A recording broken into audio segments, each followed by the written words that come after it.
జోహార్ తెలంగాణ సాయుధ పోరాట మన వీరులకు, జోహార్ తెలంగాణ సాయుధ పోరాట మన వీరులకు, సిపిఐ జోహార్ సాకల ఐలమ్మకి, జోహార్ జిల్లాలి సాయుధ పోరాటం, జోహార్ అమర వీరులకు, జోహార్ తెలంగాణ రైతాంగ సాయుధ పోరాట మన వీరులకు, జోహార్ సాకల ఐలమ్మ గారికి, జోహార్ తెలంగాణ సాయుధ పోరాట మన వీరులకు. పార్టీ సిపిఐ తెలంగాణ సాయుధ రైతాంగ పోరాట వారోత్సవాలలో భాగంగా బెజ్జంకి మండల కేంద్రంలో మరి చాకలి ఐలమ్మ విగ్రహానికి పూలమాల వేసి బెజ్జంకి సిపిఐ మండల సమితి పక్షాన నివాళులర్పించడం జరిగింది.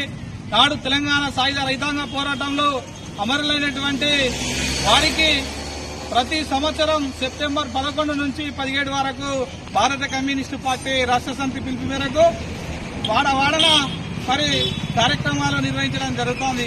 ఆనాడు నిజాం నవాబు మరి గద్దెదించడానికి భారతదేశానికి స్వాతంత్రం 1947 ఆగస్టు 15 వస్తే మరి హైదరాబాద్ సంస్థానాన్ని పాలిస్తున్నటువంటి రాక్షసత్వాన్ని చేసేటువంటి నిజాం నవాబు మరి నా దేశం నేను విలీనం చేయలేనని చెప్పేసి భారతదేశంలో మరి రజాకారులను మోపి తెలంగాణలో ఎక్కడికక్కడ ఉద్యమాలను చేసేవారిని అణచివేసే దిశగా కుట్రలు పండినరు.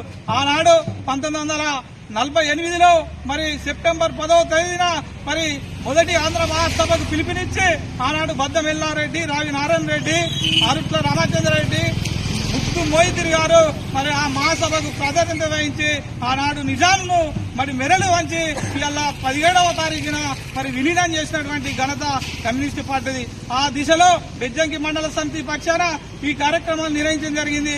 ఈ కార్యక్రమానికి ముఖ్య అతిథిగా మరి జిల్లా కార్యవర్గ సభ్యులు కోపిరెడ్డి వెంకటరెడ్డి గారు, అదేవిధంగా పార్టీ మండల సెక్రటరీ తెలంగాణ రైతాంగ సాయుధ పోరాటంలో అసలు వాసినటువంటి అమరులను మరి వారి స్మృతులను స్మరించుకోవడం కోసం 11 నుంచి 17 వరకు తెలంగాణ రైతాంగ సాయుధ పోరాట వారోత్సవాలు నిర్వహించుకోవడం జరుగుతుంది.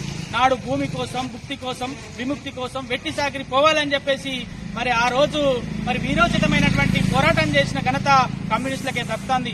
3000 గ్రామాలను విముక్తి చేసి 10 లక్షల ఎకరాల భూమిని వంచినటువంటి ఘనత కమ్యూనిస్ట్ పార్టీది.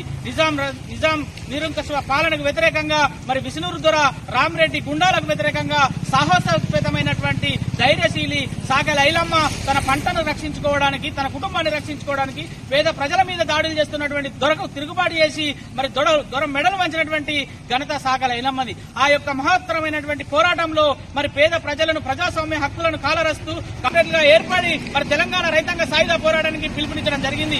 సోయాబుల్లా ఖాన్ మరి పత్రికా స్వేచ్ఛ లేకుండే సోయాబుల్లా ఖాన్ అనే పత్రికేయుడు మరి ఆయన కలం ద్వారా అనేకమైనటువంటి నిజాం రాచరికకు వ్యతిరేకంగా పత్రికల ద్వారా ప్రచారం చేసి మరి పేద ప్రజల అవగాహన కల్పించినటువంటి వ్యక్తి సోయాబుల్లా ఖాన్. అందులో ముగ్దు మొయిద్దీన్ మన ప్రాంతాన్ని వచ్చేసి బద్దం ఎల్లారెడ్డి మరి ఆ రోజు ఆకలితో అలమటిస్తే మరి రేషన్ గోదాములను పలుకొట్టి మరి పేద ప్రజలకు పంచినటువంటి మరి బద్దం ఎల్లారెడ్డి గారి మరి అమరుల తెలంగాణ రైతాంగ సాయుధ పోరాటంలో అమరులైనటువంటి మరి వాళ్ళ యొక్క ఆశయాలను పుచ్చుకొని ఎక్కడ దోపిడి ఉంటే, ఎక్కడ అన్యాయం ఉంటే అక్కడ ఎర్రజెండా ఎగురుతుంది. వాళ్ళ పోరాట స్ఫూర్తితో మనం ముందు ఇంకా ఈ పాలక వర్గాల మీద పోరాటం చేయాల్సిన అవసరం ఎంతైనా ఉందని తెలియజేస్తూ ఈ అవకాశం ఇచ్చినటువంటి మండల పార్టీకి